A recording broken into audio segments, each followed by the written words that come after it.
Yeah, hey guys, Romie here. So this is the recap for The Real Housewives of Potomac, Season 1, Episode 12, The Reunion, Part 2. And the reunion starts off, oh, by the way, do you guys like my vest? I felt like I needed something borderline like body armor because these ladies were going at each other. I'm like, damn. So it starts off with, of course, it's about Katie versus Robin, actually. Of all people, Katie versus Robin. Why? Because Katie was going at Robin for what Robin was saying during the past season about, okay, so what do you identify with? What do I identify with?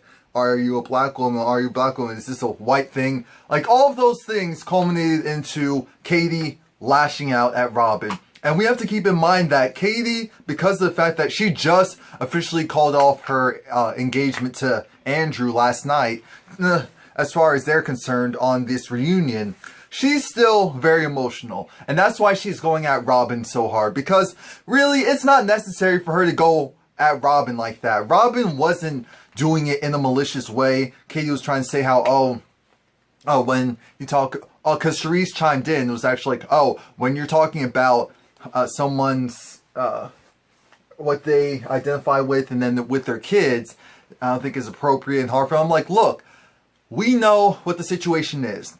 Katie has some very what's the word? Her kids don't look, I guess, whatever you'd call stereotypical black or even light skin. They don't.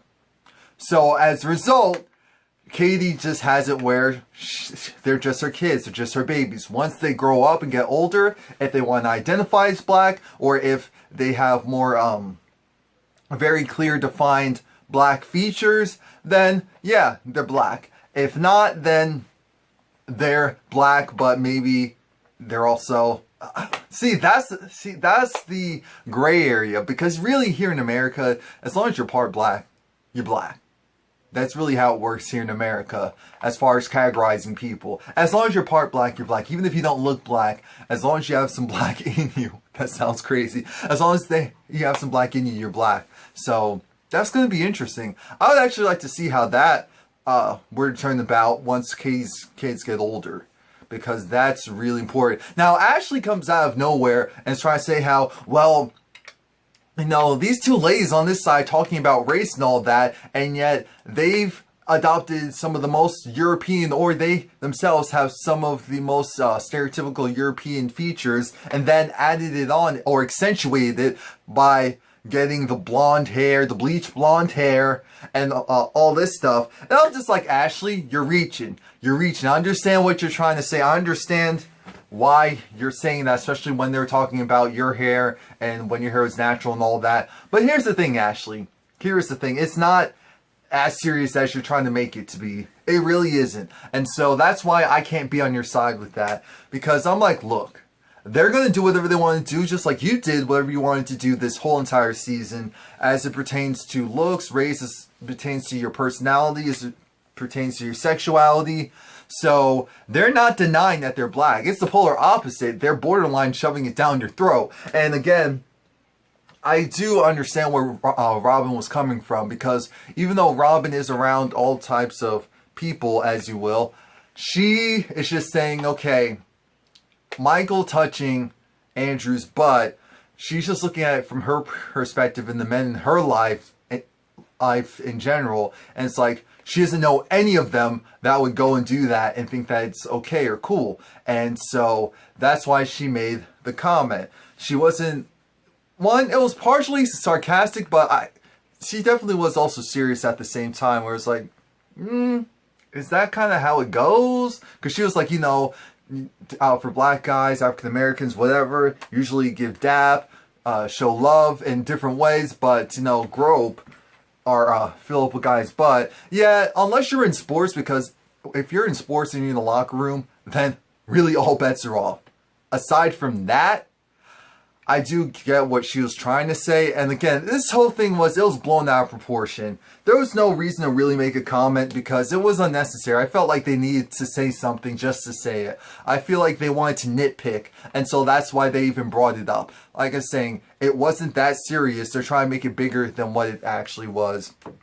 And it was getting irritating. It actually was getting very irritating. So they go on and they talk about Charrisse. And right now, here's all you need to know about Charrisse. Charrisse doesn't really have a love life because, of course, she's focusing on herself and she's focusing on her kids. That's great. Okay, so where's your husband? Well, now she's not getting a divorce. And she's saying that she's not going to go and get a divorce. She doesn't have an issue with what Robin's doing for Robin with, you know, staying in the same house with her husband who she's not together with anymore, with her ex-husband. But she's like, look, I take the vows differently. I'm not going to say seriously differently than other people.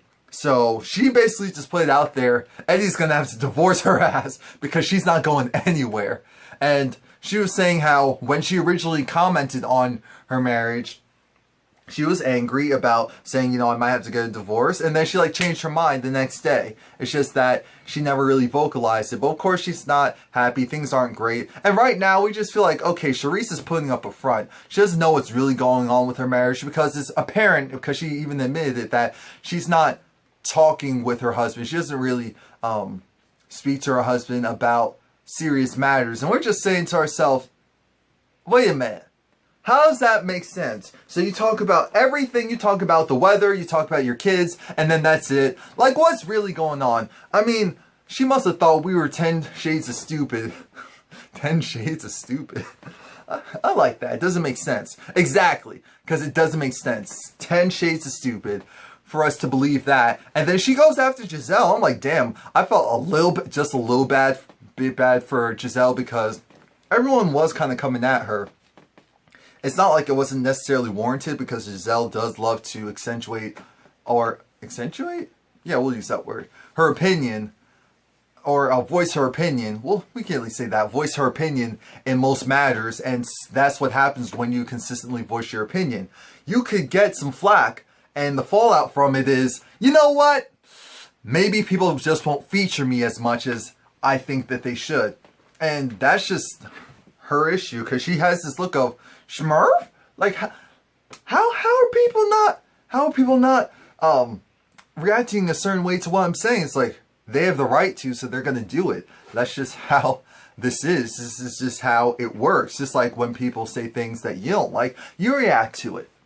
But I found it interesting when Charrisse was trying to go after Giselle. It's like, well, you know, I don't understand how you're talking about my life when, to be honest with you, you're going and you're sleeping with this person, sleeping with that person. You have a guy in every state. She was like, dating, not sleeping. And I'm like, yeah, they were trying to flip it on Giselle and do a little, I guess we're going to use the term slut shaming, but Giselle's not a slut and this wasn't a slutty situation. She's just been, wanting to pursue new relationships and not necessarily in a sexual manner. So there is that. But aside from that, oh yeah, please like, comment, subscribe, by the way. Aside from that, they talk about how Charrisse, we don't feel like we really get the real Charrisse sometimes. And when you say the real Charrisse, because Charrisse is like, I'm a mess. I'm borderline bipolar schizophrenic on the show. I mean, ask production, because they'll tell you that I am a mess. I'm an absolute mess. And it's funny because people, I guess they don't see that. It's like, no, we don't see it at all. We see you as calm, cool, collected. And actually on the show, you came off a little snobbish and snooty. That's how you came off to the average viewer. And so that's why we were all like, okay, what's really going on with her?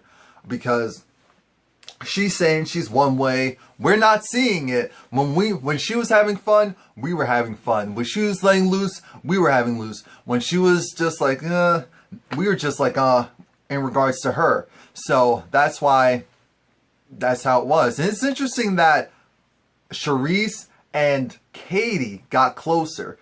It's the reason why Katie, Karen, and Charrisse were on one couch together, because they all overall got closer to each other. And so, because it was like a bonding experience, Katie's going through this stuff and she's relied on Charrisse a lot more. Of course, Katie's already close and friends with Ashley, so that's apparent. And I guess Karen, because they never had a real fallout. So why not? Ooh, excuse me.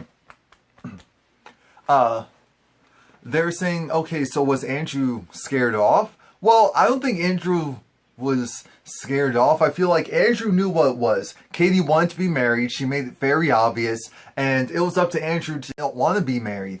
And that's what Katie was saying herself. It was like, Andrew probably doesn't want to be married. And Karen was like, yeah, you know, that's right. Because as soon as he slipped the ring on your finger, he was like, okay, so we're going to be engaged for 5 years, right? And so Karen was like, if the black Bill Gates, Ray, said that to me, I'd be out of there. That's not what she said, but just in general, it's like, no guy's going to go and say that to her because she's going to pounce, because that's ridiculous. And Katie does admit that, you know what, I did jump into it because I probably felt that after my failed marriage of 14 months, yep, you heard me, 14 months. So that's 1 year, 2 months that she was married. Think about it. So she was pregnant by the time that on her wedding day, she was pregnant. She found out she was pregnant the night before or something like that. Or maybe she was already showing for her wedding day or something like that. And then she had twins. So that's how she had 3 kids in that short period of time. And so she was just like, you know what? I rushed it. Next time, no guy's going to be around my daughter, because my kids, because at the end of the day, I need to make sure that they're protected, because now she's just telling them, you know, he's on a really long golfing trip. I'm like, golfing trip? These kids aren't dumb. How long do you think is that going to last? They're not going to stop asking for him. Come on now. Because he actually seemed really involved with them, so they're not going to stop asking for him or where he is. So I find that, I feel bad, because that's a lot. That's a lot, and that's very heavy. It's like, how do you go and maneuver a situation like that where you brought this guy into your kids' lives, and now what? Now that he's gone, you didn't really think about the fallout from that. I mean, of course you didn't expect for him to just disappear, but anyway, we move past that to part of the main event. Again, the reunion, the whole reunion was great. And we have Michael on one side, we have Ray on the other side, and it goes like this. I'm not going to rehash everything that was said because it's not necessary. All we need to know, all you need to hear from me is this. The men, on Michael's side, I get Ray's general point, because Ray isn't saying anything wrong necessarily. He really isn't, if you think about it. Ray's saying, ideally, with all these attractive women in one house, why wouldn't a man be happy to be there? And potentially, if anything were to pop off, would he really be mad at that? I completely get the logic. Realistically, in this situation, does it make 100% sense? No. Because we know Ashley and Michael are just very fun. They're very outgoing. And that's why they act the way that they act. And they're perfect for each other. They're clearly perfect for each other.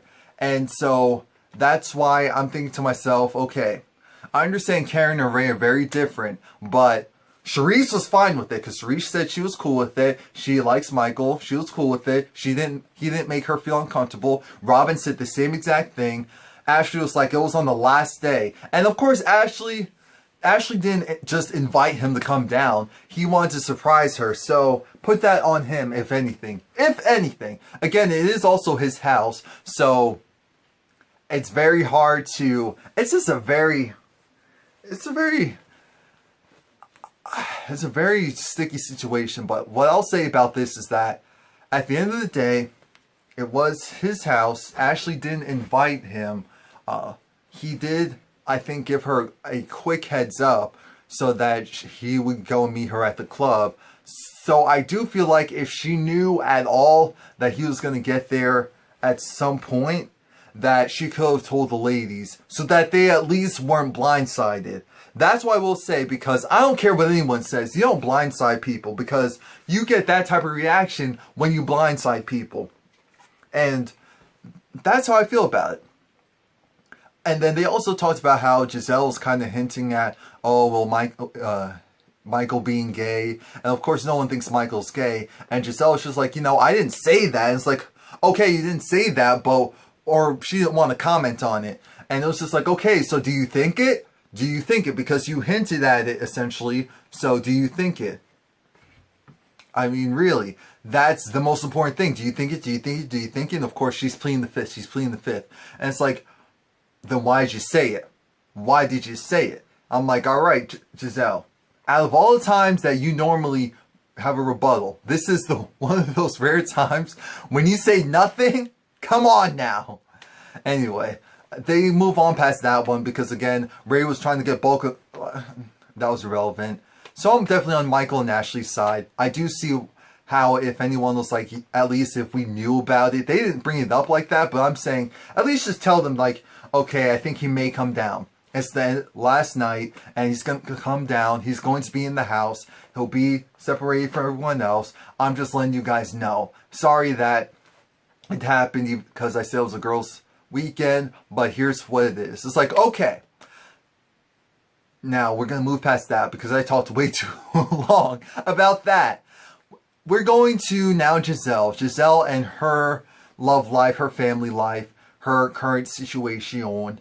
And Giselle is just in this weird space right now because her family, they were asking about her ex and how he felt about it, because even though Giselle's ex, the infidelity was out there, now this is a national TV show. So she was just saying that he hasn't treated her any differently. He hasn't said anything about it towards her. And I'm not sure, I don't think he said that he watches, but I'm sure he sneaks and watches. I'm like, look, someone better be doing the research for him just in case she slips up and says a little bit too much. So he can be like, can you stop that? I just thought it was interesting that, of all people, you have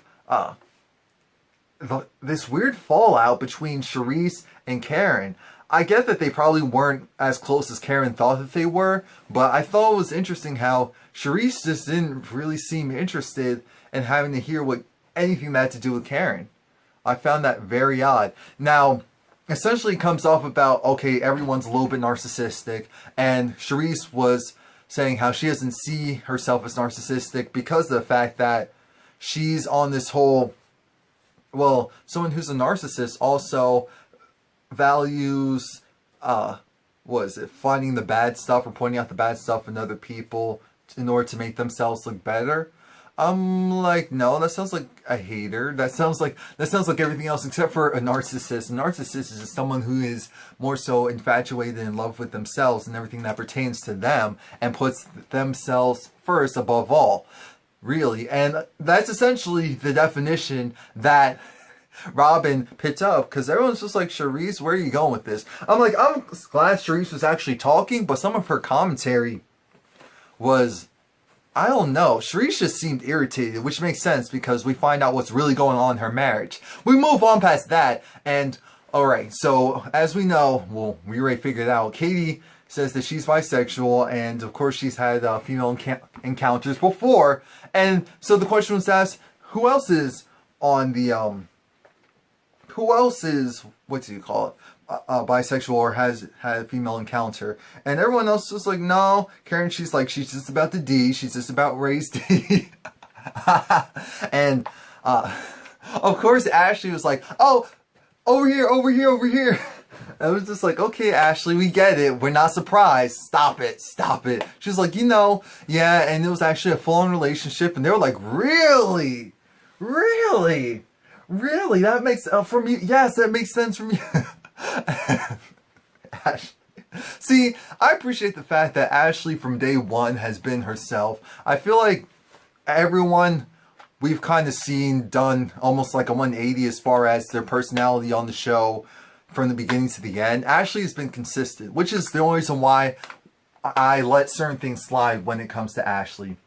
Now, aside from that, things get very heated again because it's Giselle versus Katie. Giselle and Katie are going at it for the simple fact that, oh, did I tell you guys that Katie actually apologized to Robin because she was like, you know what, Robin, this isn't about you. This is actually about Giselle and how I feel about her, and of course about Michael too, but she didn't say that.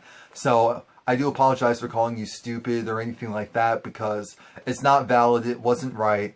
And it looks like I was really trying to root for Katie because I was like, okay, she's speaking up for herself, but no, Katie's mean. She's definitely a mean girl. Katie definitely comes off as a mean girl. And I'm just so upset about it because I'm like, damn, Katie, really?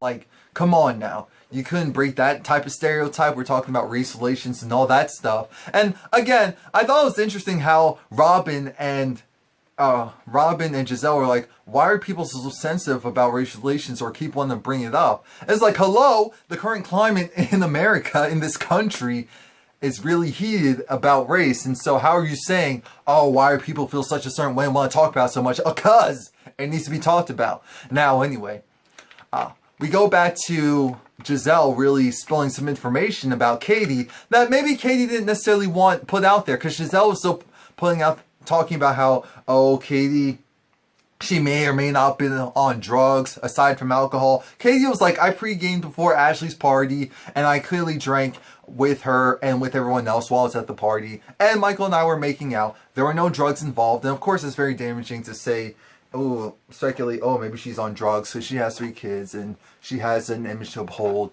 So we definitely think something's off with Katie. She could just be a little more sloppy than we thought she was. That's absolutely possible. I mean, I've seen some people who absolutely look like they're on drugs when they're drunk. So, well, we'll give her that because there's no other proof or evidence that has come out otherwise. And, like I said, Katie can just be sloppy as well.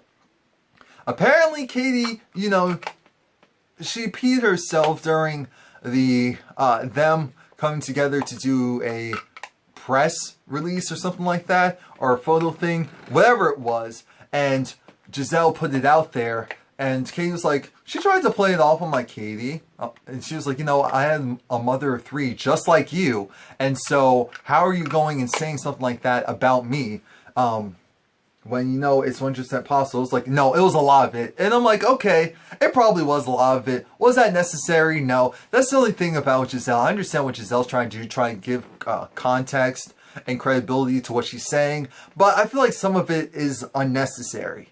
And that was one of the things that was unnecessary. It was just like a, what? Really?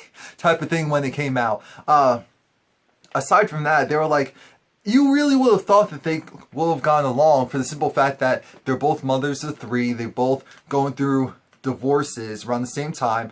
I believe Katie was actually got close with Giselle because Giselle was kind of there for her, kind of just talking her through, I guess, the next steps from being divorced from her husband. And it's just sad that because of all this pettiness and drama that occurred, that line of communication broke down. But Giselle wanted to make it very clear Katie was consistently drunk or on something a lot of times that we filmed. She was actually badgering Robin and talking about her business and her personal life, and so Robin got pissed and stormed off, and that's why Robin wasn't there for I think maybe for Ashley's birthday party or something like that, because they came together and she was just talking all this smack to Robin, and she was completely belligerent. It was just like, how am I supposed to get close with someone who every time I talk to, they are slurring their words, and I can't comprehend what they're saying or even follow their train of thought because they can't even follow it. So aside from all that, because there was a lot of talking, I mean, the reunion was great. It was exciting. It was entertaining. It was energetic. But they talked so damn much that I can't remember almost anything else at this point. I'm going to be honest with you. So we'll just skip past that and we'll get to this. At the end of the day, they all come back together and Karen's just like, you know what? I do feel like I was developing a friendship with every single one of you ladies. Now, of course, there were a lot of bumps in the road, but I hope that us being a little catty and being a little shady doesn't detract the fact that there could be a great friendship and something very strong and powerful could come out of this. And of course, Giselle is just like, you know what? Word on the street is that everyone loves the show. And, you know, I think we liked the show, but the reunion really cemented the fact that, okay, this is definitely something different. So shout out to them for actually putting on something different on television, and it's a reality show. So just think about that all in itself. Everyone's gonna essentially work on them, except for the fun fact, not really a fun fact, that this is where Charrisse decides, like, the last 2 minutes, because she knows it's going to be over and they ran out of time to actually talk about it. Charrisse, stop playing. I know that's why you did it. She's just like, you know, I have to be honest. There is a secret I've been holding. I haven't talked to my husband in, what did she say, like 3 months or something like that? 3 or 7 months. And she was essentially just saying, like, ever since the show came out, because he wants absolutely nothing to do with it. Of course, he didn't like what he saw on there. He isn't talking to her. Period. I'm just like, what type of marriage is that? And you're saying you're not willing to get a divorce for that? Like, I get it. If he divorces you, it makes it a lot easier. And also because of the fact that on your morals, it's just like you don't want to get divorced. But if you're unhappy, I know a lot of people who decided to stick it out as far as staying in their marriage in order to prove something, or in order financial, for whatever reason, and they eventually just had to end it because their happiness was the most important thing to them. So please like, comment, subscribe so that you can see all the other reviews or just general topics that I discuss. And yeah, I'm ready for season 2. I want all the ladies to come back. They don't need to bring anyone new. They do not need to bring anyone new at this point. If Charrisse goes, because I'm not sure if Charrisse is going to stay. I hope that she stays so we can see more of her personality. But if she goes, that's the only reason why that they need to bring someone else. Again, please like, comment, subscribe. Check out my other videos. Thanks.